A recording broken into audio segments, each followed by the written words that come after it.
Hi everybody and welcome. Today I have the latest Apple AirPods 4 and I'm going to tell you how to fix that your AirPods are constantly being disconnected from your phone. At first open your settings and here open Bluetooth. Disable Bluetooth for a moment and close the case over here as you can see. You have to close the case with the headphones inside.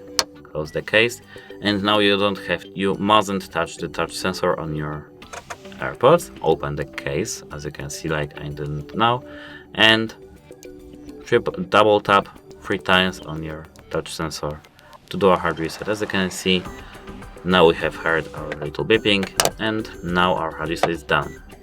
Here we have to enable Bluetooth again, forget our previous headphones over here, forget this device, forget device, and now we have to pair our headphones again. That's it, hope it helps you and goodbye.